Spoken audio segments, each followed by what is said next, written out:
Welcome back, everybody. We are going to continue on the Ranger.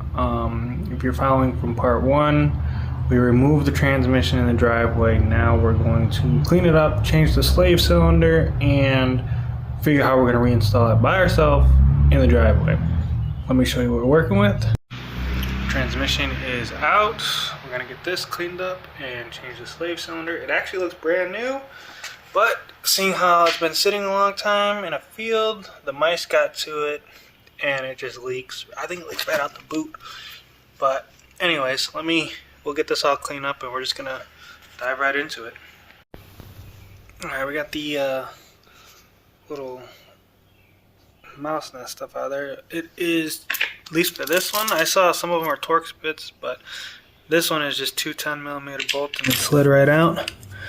So now let's get it back in there and then we'll tighten it up.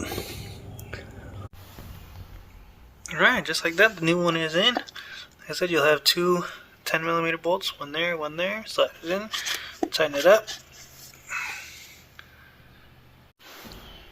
Alright, as you guys can see, I've separated the transfer case from the transmission.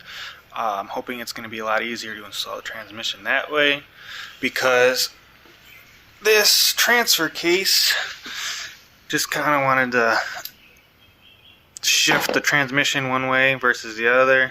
It kind of wanted to go this way. And it probably took off about 50-60 pounds. I mean, it's still got some weight to it, but it's not too bad. I think it'll be manageable. And I'm going to try to use the same method we did when we removed it. I'm going to put that plywood underneath the truck and put the jack underneath it so I can get it up and slide it in, hopefully, because I do not have a transmission jack, so we're just gonna give it a shot and see what happens. So let me jack up the truck and slide the transmission under.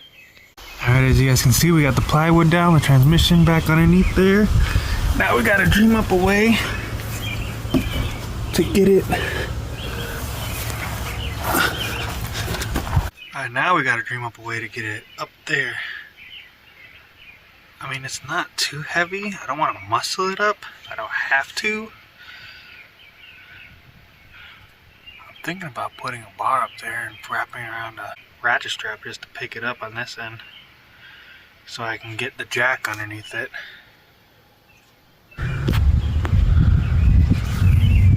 Oh, and I did clean, for the most part, clean this up so I can RTV it. But let me see if I can dream something up to get it back up in there easier. Alright, check it out. I have the jack close to where I need it. And then I have I have a ratchet strap in the transmission. I'm going to try to pull it up through where the shifter cable goes, and I'll hold it. I'm going to wrap it around probably the steering wheel, and I'll hold it so I can slide the jack underneath it. So let's give it a try. Alright, so I have it pulled up. It's tied around. I mean, I still have it, but we'll come down here and see if we can get the jack underneath it, which I think we should. Let's see if I can.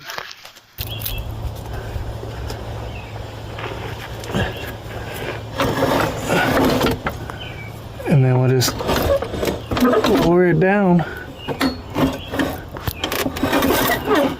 Voila! And then, oh, that was a little harder than I wanted, but at least it's down. Alright. Alright, so we jacked it up. I want to see how I can slide this hunk of wood under there.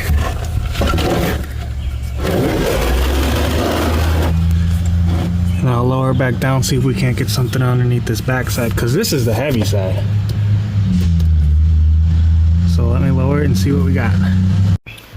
Alright, check it out. It's working. I was able to get a smaller jack underneath the back part. I still got the jack in the front.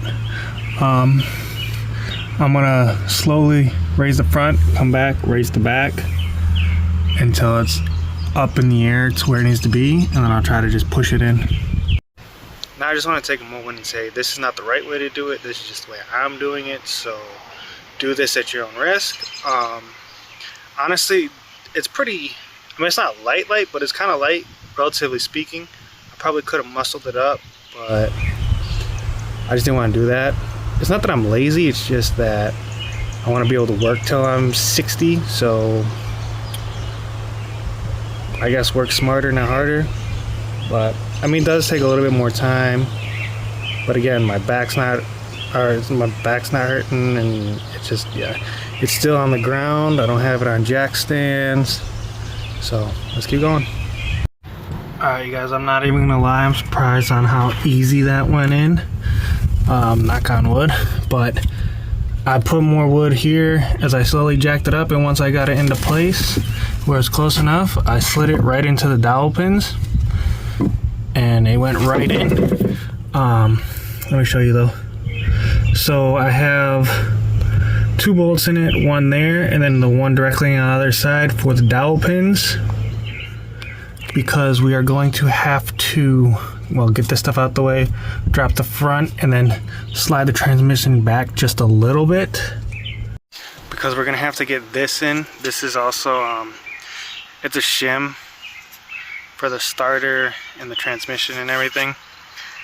The reason why I did the ones with the dowel pins, because they have these basically these notches you slide in. So I'll slide it in and then I'll put the bottom 2 bolts in, and then I'll push it back together and tighten it up. So let's keep going. Alright, I got the transmission out the way and I got this in. You kind of have to be a little, yeah, you gotta be a little finicky with it to get it in, but it's in. I did leave these bolts slightly loose, like I said. So let me put these 2 in so this doesn't fall, because it has to line the starter, and then I'll push it back in and tighten everything up. Alright, all the bolts are back in, everything is tight. Now I gotta get the rear transmission mount buttoned up, and then I want to work on the transfer case. Alright, now transmission mount is back on. So now we're gonna work on the transfer case. Alright, before we get the transfer case back in, we're gonna have to clean this up so we can put some RTV on it, get rid of this old gasket. So let's...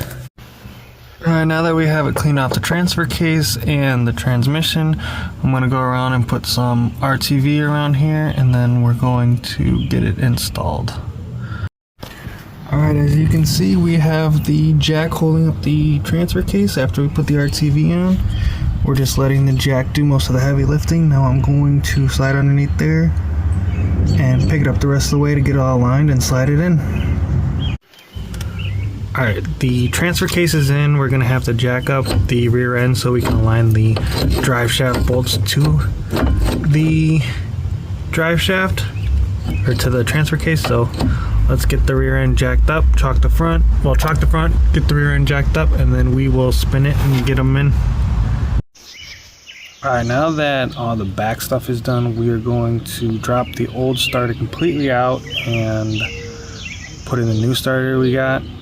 So we're going to do that before we put in the front drive shaft, just to make it easier. And then all we have left is the exhaust, the shifter, and then we'll probably put the battery back on the charger and see what we got. Alright, starter's in, and I almost forgot the whole reason we took the transmission out. We got to put this in. I'm going to change the gasket, little O-ring. I'll change the little O-ring, and then we'll get that slid back in. If you remember from the previous video, we cut the exhaust. I cut off these bolts, so now we can